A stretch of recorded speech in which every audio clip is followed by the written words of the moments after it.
नमस्कार मित्रों, कारवां भारत के एक और एपिसोड में आप सभी का बहुत बहुत स्वागत, अभिनंदन।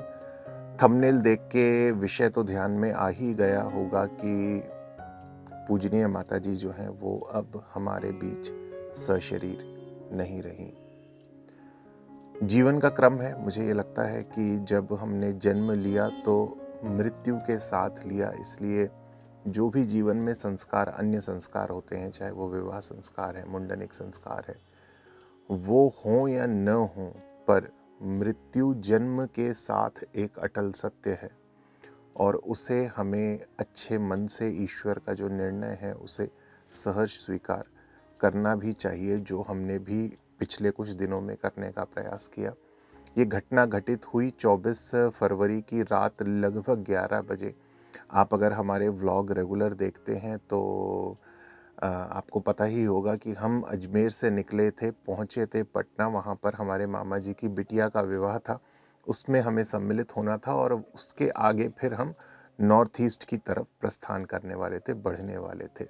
पर क्योंकि बीच में ही ये दुखद घटना घटित हो गई, इसलिए फ़िलहाल हम लौट कर आ चुके हैं अजमेर। और मैं क्षमा प्रार्थी भी हूँ कि इतनी लेट मैं आपको ये समाचार आपके साथ साझा कर पा रहा हूँ। हालांकि मुझे लगता है कि आप मनोस्थिति समझते होंगे कि भाई इस प्रकार की परिस्थिति में बहुत ज़्यादा कुछ शूट करना, कुछ रिकॉर्ड करना उतना सहज मेरे लिए तो कम से कम संभव नहीं था। तो जैसे ही मुझे लगा थोड़ी सी स्थितियाँ सामान्य हैं, तो आज मैं बस आपके समक्ष एक बार उपस्थित हुआ हूँ ये बताने के लिए कि माताजी अब हमारे बीच नहीं हैं। कैसे हुआ ये पूरा घटनाक्रम, ये तो मैं आपको इस व्लॉग में बताऊंगा ही, पर फिलहाल हम क्योंकि एक विवाह समारोह में थे और उस दौरान माताजी थी। मतलब देखिए कितनी कितनी इंस्टेंस में हुआ। मतलब ये घटना न कोई शारीरिक कष्ट, न कोई मानसिक कष्ट, बस देह को शरीर, मतलब देह को प्राण त्यागने थे और उसने बहुत ही सहजता से, बहुत ही सरलता से प्राण त्याग दिए। तो कैसे हुआ ये पूरा घटनाक्रम, ये मैं आपको इस व्लॉग में बताऊंगा। फिलहाल आपको दिखाता हूँ कि उनके, मतलब जब तक वो हमारे साथ थीं पिछले कुछ 24 से पहले, तो क्या क्या हुआ, और उसके बाद आपसे साझा करेंगे वो पूरी घटना जिसने जीवन में एक ऐसी कमी ला दी है कि अब शायद उसको पूर्ण करना इस जीवन में तो कम से कम संभव नहीं हो सकता। शुरू करते हैं आज का व्लॉग। तो जी ये हम आ गए हैं अपनी कैंपर वैन के अंदर और हमारी मुटकी तैयार हो रही है। आज है हल्दी, तो पीले पीले कपड़े पहने हैं। अब खुद लगा लेती हैं। क्या लगा रही है? लगा लिया उसने, सही लगा। क्या बात है, देखा ना? अरे वाह। और मैडम भी रेडी है। हाँ रेडी। वाह जी वाह, क्या बात है। तो देखिए कैंपर वैन का थोड़ा सा फायदा ये भी होता है कि जब आप विवाह इत्यादि अवसरों में जाते हैं तो आप अपने घर के साथ जाते हैं, और जब पूरा घर होता है तो थोड़ी सी सहूलियत तो होती ही है। सही। तो बस मैडम वगैरह तैयार हो जाए। हम ले आए हैं ब्रेड और ये आलू, जहाँ पर खाना बन रहा था तो उससे मैं बनाता हूँ सैंडविच। तो जी हमारी अवनी हो गई है तैयार और दादी बोल रही है इसकी शादी करा देते हैं। नहीं करना। पहले मैं पढ़ूंगा तब करूंगा शादी। नहीं करनी। और जब वो फूफा जी आएंगे तभी मैं शादी करूंगा। कौन से फूफा जी आएंगे? वो जयपुर वाले। अच्छा, तभी करोगी शादी? तभी करूंगी, और कल करवा के बताइए मेरी शादी। अच्छा, कल करवा के बताइए। हाँ, तभी मैं करूंगी। ठीक है, मैडम भी रेडी है। वाह वाह वाह, इतना छोटी है। बीनू ने कहा तू ये मत कहा कर साथ। वो बोले थे ना, बोले मेरे फूफा जी आएंगे तो मैं आज ही कर लूंगी शादी, और वो आ नहीं पाएगा। तो बता तो मीनू भी कम नहीं है, बोलने लगे मैं दूसरे फूफा जी ले आऊं। हाँ, तो मैंने बोला मुझे वही फूफा जी चाहिए, पुराने वाले। नहीं चलेंगे। और वो नए लेंगी भी नहीं। नए लेंगी भी नहीं? हाँ। बाजार में बहुत मिल रहे हैं। और जी यहाँ पर बन रही है कोई बिहारी मिठाई। क्या नाम है भैया इस मिठाई का? माठ नाम माठ नन। माठ मिठाई है। अच्छा, माठ मिठाई है। अरे वाह, बहुत ही सुंदर दिख रही है। कैसे बनती है ये? बतावेंगे तो भैया, कैसे हम बतावेंगे तो आप बना सकते हैं। इसमें इतना ना मटेरियल वाला केमिकल है कि अच्छा, मतलब किसकी बनती है? मैदे की बनती है। मैदा और चाशनी, है ना? वाह। और ये क्या है? ये गांजा है। ये गांजा, वो खाने वाला गांजा? खाने वाला गांजा है। नहीं, वो जो अपन गांजा, चरस गांजा वाला गांजा। ना। अच्छा, वो वाला गांजा नहीं है ना? खाए वाला गांजा। खाए वाला गांजा है। मैदा के गांजा। अच्छा, ये है जी मैदा का गांजा। वाह। वो तो लड्डू तो खैर सबको मालूम है। और बिहार की ये दो ही मिठाइयाँ हैं। वो टिकड़ी है। ये टिकरी है, ये अभी बनेगी। ये इसकी बनने वाली है टिकरी, है ना? मट्ठी नमकीन है। और मट्ठी नमकीन बनेगी। वाह वाह वाह। 5 आइटम। तो ये ऐसे बन के निकल रही है। क्या बात है। ये देखिए, यहाँ से ये आधा लड्डू गायब है और ये चल रहा है यहाँ इनके मुंह में। पूजा के लड्डू खा गए आप। पूजा के लड्डू खा गए आप।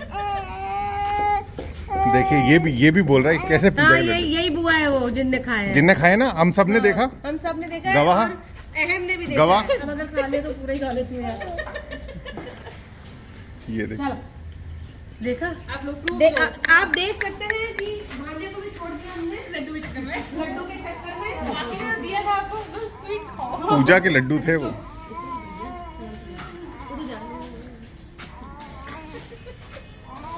मुझे क्या पाप का भागी बना रही? ये ब्राइबरी मिल रही है। मुझे क्या पाप का भागी बना रही है? ना, इसको सही में आप मजाक मान रही हैं? हाँ, पाप का मिलेगा श्राप। चलो चलिए पकड़ो मेरा हाथ। बुआ देख चुकी हैं यहाँ पाप हो रहे हैं। सारी संगीत की रात निकाल दी। ये आपका इतना वेट, लिटरली बहुत वेट किया आपका सच में। एकदम बेचारी। ऐसी पत्नी पाके मैं अपने आप को गदगद महसूस करता हूँ। करते हो तभी छोड़ भैया ऐसा लग रहा था इनको जबरदस्ती नचाया जा रहा है, दिल से नहीं नाच रही मैं है। सपना देख रही थी पति देव आएंगे उनके साथ झूमूंगी। सैया मोरे आइए बाबू, आइए। ऊपर की लाइट जलाई जाए। सुनना, दरवाजा बंद कर दरवाजा दिया। खोल ही लो यार। नहीं क्यों? यार माहौल बना रखा आप लोगों ने। मतलब नहीं। सुनो, बंद कर लेना। सिर्फ उसको बंद कर बेटा।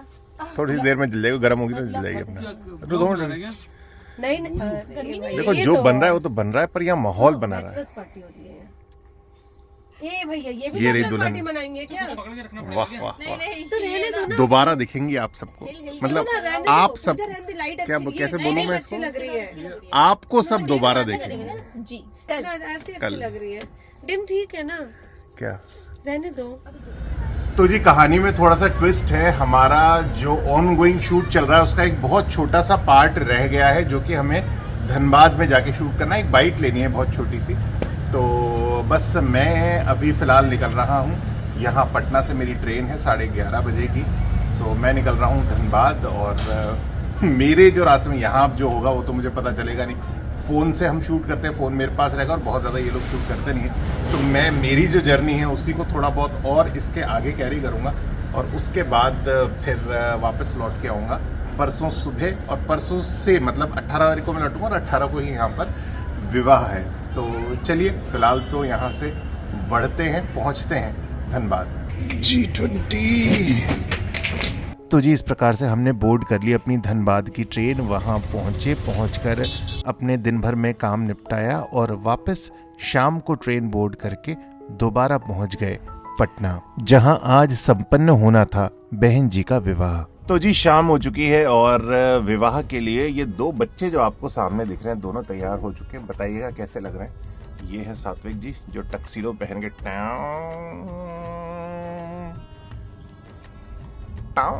वाह। और ये है अवनी मैडम जिनकी आज शादी नहीं, तुम्हारी थोड़ी आज शादी, मेरी बुआ की है। इनकी बुआ की शादी। आपको भी अप्रूव करा दें। वाह। तो चलिए जी, आप दोनों रवाना हो तो हम तैयार हों। आप ओके हैं? पैर में लोशन और लगा लीजिए। ऐसे क्या कर रहे हैं? पैर में लोशन और मुर्गे की तरह कर रहे हैं। हम सुंदर तो लग रहे हैं ना? बस सुंदर और अरे मतलब क्या लोशन लगा देते हैं। ऐसे डबल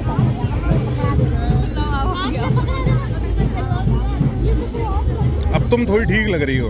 अच्छा, मैं तब भी ठीक ही लग रही थी, ठीक है। मेरी नजरें थोड़ी सी बदल गई हैं। हस्बैंड को अपनी बीवी भूतनी लगती है। हस्बैंड को ओके चाहे भूतनी वो कितनी भी अप्सरा बन के आ जाए।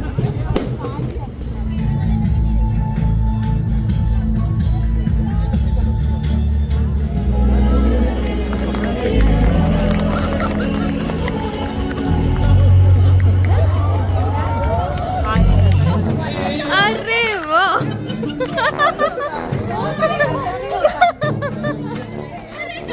जूते चुरवाइए।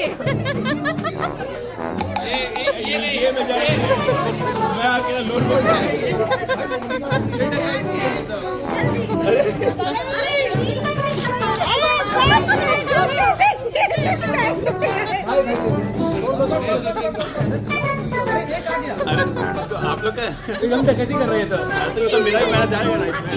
ऐसे कैसे देते हैं? एक तो क्या तो वही तो बोल रहा एक ही गया है ना। मेरे कपड़े खराब हो जाएंगे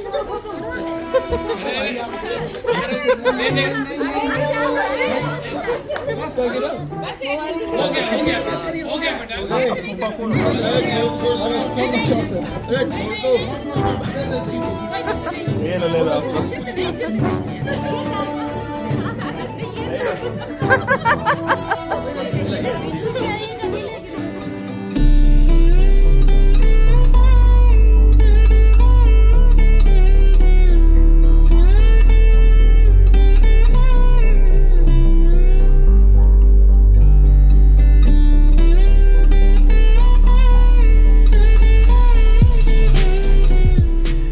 तो जी इस प्रकार आनंद पूर्वक संपन्न हुआ बहन जी का विवाह, पर उसके कुछ दिन बाद जो होने वाला था उसकी किसी को आहट भी नहीं थी। तो मित्रों, इस प्रकार से पूरा विवाह संपन्न हो गया। हमारी जो बहन जी थी, आपने देखा कितने अच्छे प्रकार से सबने मिलके, माता जी सहित, माता जी का नाम यहाँ पर मैं विशेषकर इसलिए ले रहा हूँ क्योंकि अब वो सशरीर हमारे बीच नहीं है, तो माता जी सहित सबने बहन को बहुत ही अच्छे से विदा किया। एक दिन हो चुका, 2 दिन हो चुके थे शायद, 18 के बाद, 18 को विवाह था, 19, 20, 21, 22, 23, 5 दिन हो चुके थे, 1-2 दिन क्या। और सभी लोग वापस अपने अपने गंतव्य को प्रस्थान कर चुके थे। केवल मैं, मतलब हमारा परिवार मामा जी के रुका हुआ था, क्योंकि मुझे अपने किसी व्यावसायिक काम से धनबाद जाना था। 25 तारीख को मेरा आरक्षण था, दोबारा धनबाद जाना था। हम लोग बस घर पे रुके हुए थे। रात के लगभग 10:30 बजे होंगे, और सामान्यतः माताजी बहुत ही सहज रूप में सात्विक से बात कर रही थी। वो उनके पास सो रहा था ऊपर फ्लैट में, और मैं नीचे जो हमारी कैंपर वैन है वहाँ पर सो रहा था। वो 10:30 तक बात कर रही थी, और उसके बाद अचानक से उनको ना खांसी उठनी शुरू हुई। तो मुझे लगा बहुत सहज भाग है, मतलब बहुत सहज प्रक्रिया है ये तो शारीरिक उसकी। तो कुछ नहीं, मैं, श्रीमती जी, हम सब लोग पास आए। थोड़ा सा कफ वगैरह आया तो वो उसके लिए उनको एक पात्र दिया जिसमें वो कफ थूक सके। पर क्या हुआ कि 11:15 बजे के आसपास से उनको फिर घबराहट होनी शुरू हो गई। तो हमें भी थोड़ा सा चिंता का विषय लगा। तो हमने सबसे पहले बीपी चेक किया, उनकी शुगर चेक करी। दोनों चीज़ें एकदम नॉर्मल आ रही थी, पर उनका जो शरीर है ना, वो धीरे धीरे ना निढाल होता, मतलब शरीर ढीला होता चला जा रहा था, घबराहट बढ़ती चली जा रही थी। संभवतः हम ये एज्यूम ही कर रहे हैं शायद वो कार्डियक अरेस्ट की स्थिति थी। मैंने उनसे पूछा भी बार बार कि कहीं दर्द हो रहा है, कोई दिक्कत हो रही है, तो उन्होंने माना कि दिक्कत नहीं हो रही, मुझे घबराहट हो रही है और दर्द मुझे कहीं नहीं हो रहा। तो जब मुझे लगा कि अब परिस्थितियां हमारे नियंत्रण में नहीं हैं, तो क्या होता है कि जब शरीर प्राण त्यागने वाला होता है, या जब धीरे धीरे वो ढीला होता चला जाता है, तो शरीर में वज़न बहुत बढ़ जाता है। तो खैर, मैंने एक अंदर वाले कमरे में था, वहाँ से माताजी को लिफ्ट किया, और लिफ्ट करके जो बाहर वाला कमरा था वहाँ तक ले जा पाया। वहाँ पर ले जाके फिर एक बेड था, वहाँ पर मैंने उनको रखा। मैंने उनके गाल पे ऐसे ऐसे थप थप करके मार के देखा। मैंने पूछा कि मम्मी मेरी आवाज़ सुनाई दे रही है? तो कुछ नहीं, वो मुझे देख रही थी। उनके दांत धीरे धीरे भिंचते चले जा रहे थे, और बस वो मुझे देख रही थी, कुछ नहीं बोल रही थी। उसके बाद फिर से मैंने उन्हें वहाँ से लिफ्ट किया, और बिल्कुल दरवाज़ा खुलते ही बाहर लिफ्ट थी, हम 3rd फ्लोर पे थे। लिफ्ट में मैं उनको लेके, क्योंकि शरीर बहुत ज़्यादा भारी हो गया था तो मुझसे उठाया नहीं जा रहा था, तो मैं ऐसे गोदी में लेके उनको लिफ्ट में बैठ गया, ज़मीन पे बैठ गया।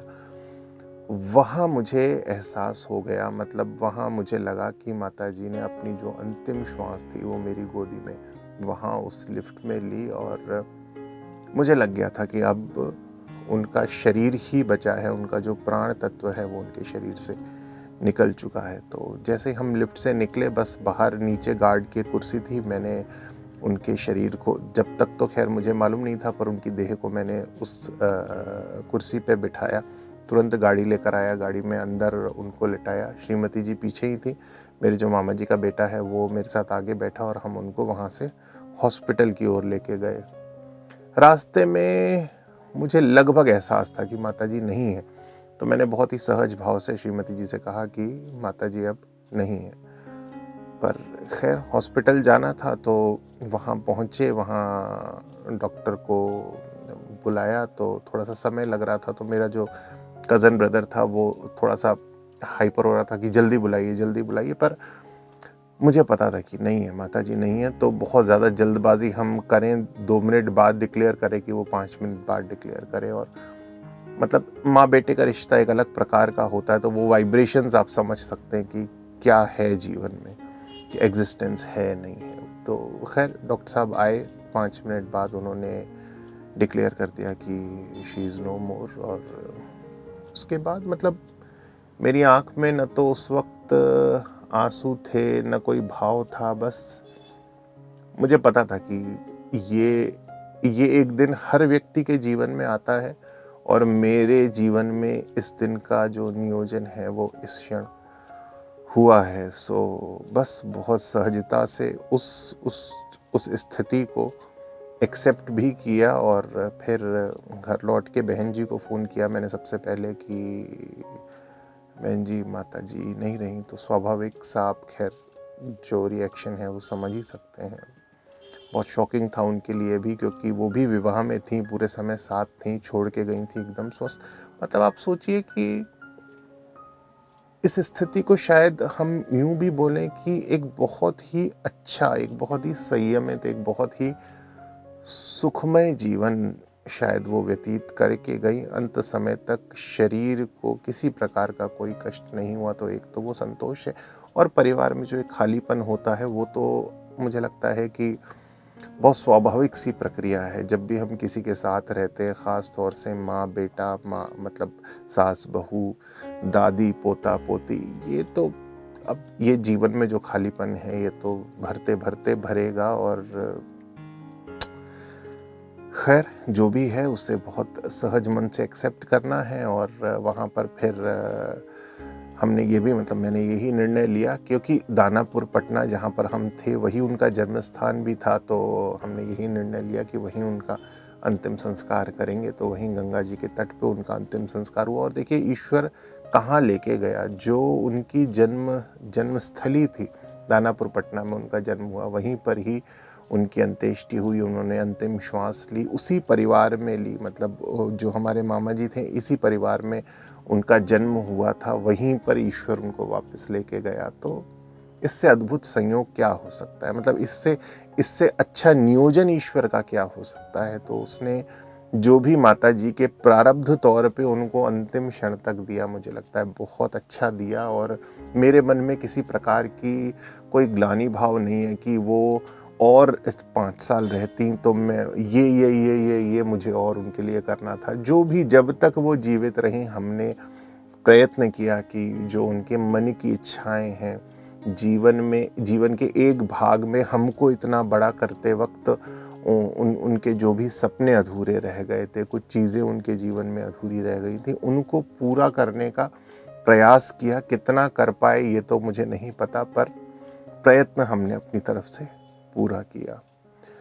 शेष तो जो ईश्वर का निर्णय है, पुनः उसको हम बहुत ही सहज मन से स्वीकार करते हैं। आपके लिए भी ये एक बड़ा, मैं क्या बोलूँ, क्योंकि माता जी ना सिर्फ हमारे जीवन का भाग नहीं थी। मुझे व्लॉग में जब कमेंट्स आप सबके आते हैं तो मुझे वो पढ़ के ये एहसास होता है कि वो ना आप सबके जीवन का भी कहीं ना कहीं एक हिस्सा थी। उनसे हमें ही नहीं प्रेरणा मिलती थी, आपको भी शायद कहीं ना कहीं उतनी ही, मतलब हम एज अ यंग कपल, हम एज अ यंग फैमिली तो कहीं भी ट्रैवल कर सकते हैं, पर 76 वर्ष की उम्र में वो जिस जज्बे के साथ हमारे साथ देश के उन दुर्गम इलाकों में ट्रैवल करती थी, तो वो वाकई मतलब बहुत लोगों के लिए, शायद हमारे लिए तो है ही, पर बहुत लोगों के लिए शायद प्रेरणा स्रोत था। और जो जीवन था अच्छा था वाकई। तो बस यूं करके एक अध्याय, जीवन का एक भाग समाप्त हो गया। आगामी 6 तारीख को इस निमित्त मतलब माता जी का जो अंतिम संस्कार किया, उसके बाद के 2 कार्यक्रम रखे हैं, क्योंकि पटना से उसके बाद हम चल के अजमेर आए, तो बहुत ज़्यादा समय तो नहीं मिला। तीये की बैठक तो हमारी यात्रा में ही निकल गई। तो एक श्रद्धांजलि सभा रखी है 6 मार्च को, जिसको हम प्रयास करेंगे कि ऑनलाइन यूट्यूब पे उसका लाइव प्रसारण भी हम कर पाएँ। तो 4:30 बजे से उसका लाइव प्रसारण हम करने का प्रयास करेंगे अपने इसी चैनल पे। और 8 तारीख को एक 13वीं का कार्यक्रम है। तो इन दोनों कार्यक्रमों से फ्री होने के बाद मुझे लगता है मैं आपके समक्ष फिर से उपस्थित होऊंगा, और जो बाकी सब चीज़ें हैं, मतलब आगे की अब क्या योजनाएं हैं, किस तरीके से अब अपने ट्रैवल को कंटिन्यू करना है, माँ जो तत्व है जीवन में वो बना रहे, तो इसके लिए एक नए सिरे से मुझे लगता है प्रयास करना है। क्योंकि एक स्थिति तो ये है कि ईश्वर ने जिस कोख से जन्म दिया, अब वो माँ इस संसार में नहीं है, पर माँ जो तत्व है वो जीवन में बना रहे।